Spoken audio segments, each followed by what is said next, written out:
Have you ever gotten a little static shock on a dry day, or wondered what holds molecules together? Well, you've come to the right place. Today we are talking about a force that you can't see, but that is, quite literally, shaping everything around you. We're going to dive deep into the world of electrostatics.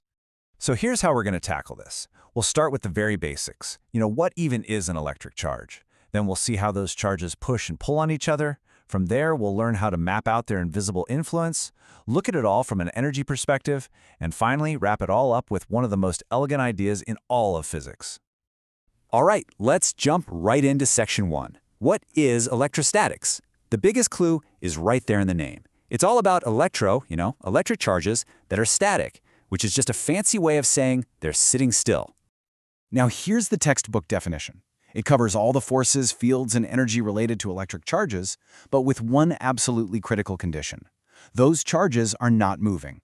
And that detail, at rest, is everything. It's what separates what we're talking about today from things like electricity flowing in a wire or magnetism.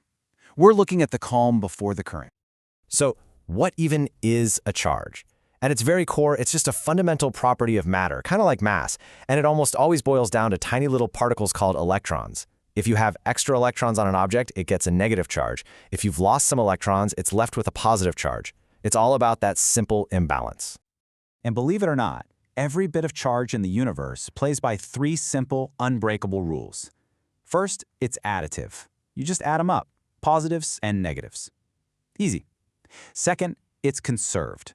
You can't just make new charge out of nowhere or destroy it. You can only move it around.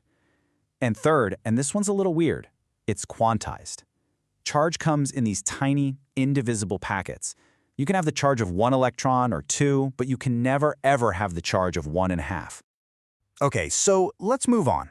We know what charge is, we know the rules it plays by.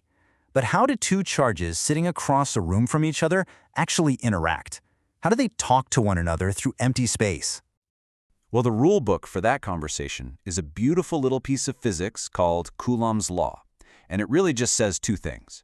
1, the more charge you have, the stronger the force. And 2, that force drops off fast as you pull the charges apart. This inverse square thing is a pattern you see again and again in physics. It's a big deal. Now, to really get a feel for this, let's put it side by side with something we all know: gravity. Gravity always pulls, right? It's always attractive. But the electric force can push or pull, which makes it way more interesting. But here's the real kicker. Particle for particle, the electrostatic force isn't just a little bit stronger than gravity, it's trillions upon trillions of times stronger. It's not even a contest. So charges push and pull on each other from a distance. But how? What's going on in the empty space between them? To get their heads around this, physicists came up with a truly brilliant way to visualize this invisible influence. The idea was this: a charge doesn't just reach out and grab another one. No, instead it creates this invisible landscape of influence in the space all around it.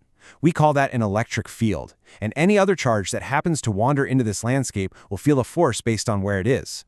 So how in the world do you map an invisible landscape? You use electric field lines.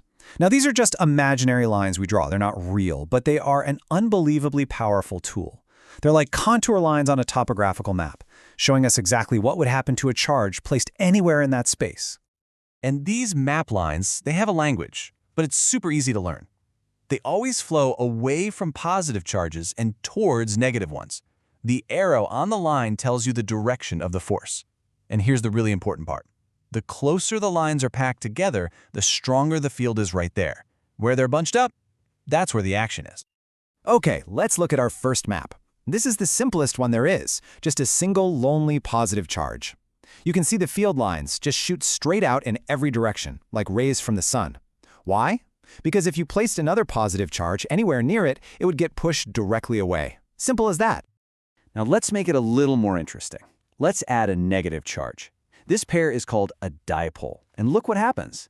You can see the story of attraction right here in the picture. The field lines gracefully flow out of the positive charge and curve around to land on the negative one. It's a perfect map of the force. And this is where it gets really cool. This is what repulsion looks like. We have 2 positive charges here, and you can literally see the field lines pushing each other away. They bend and arch, trying to avoid each other. And see that spot right in the middle? It's a dead zone where the forces perfectly cancel out. You can actually see the repulsion in the shape of the field.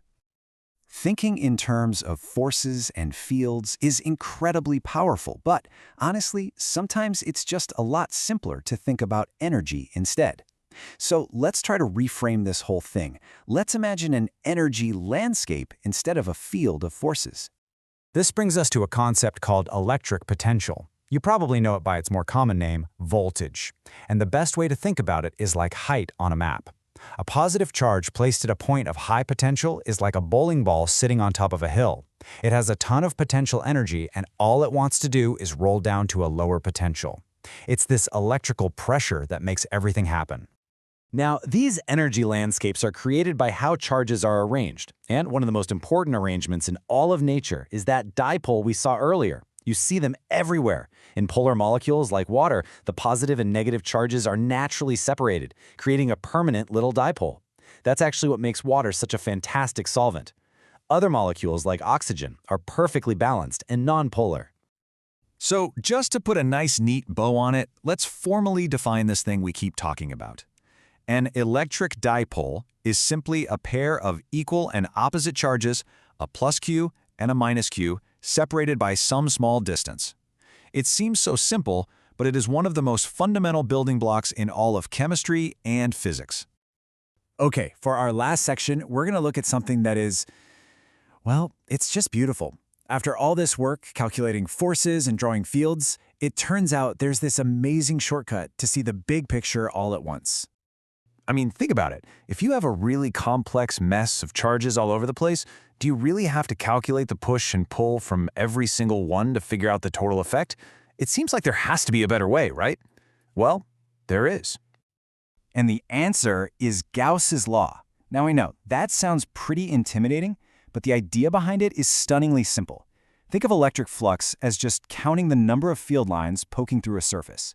And Gauss's law says that that number depends on only one thing: how much total charge you've trapped inside that surface. That's it. So here's the magic trick. Imagine you can draw an imaginary bubble. We call it a Gaussian surface, anywhere you want. Gauss's law tells us that the total number of field lines flowing out of that bubble depends only on the net charge you caught inside. What about all the charges outside the bubble? Doesn't matter? The law lets you completely ignore them. It's an incredible tool for cutting through all the complexity.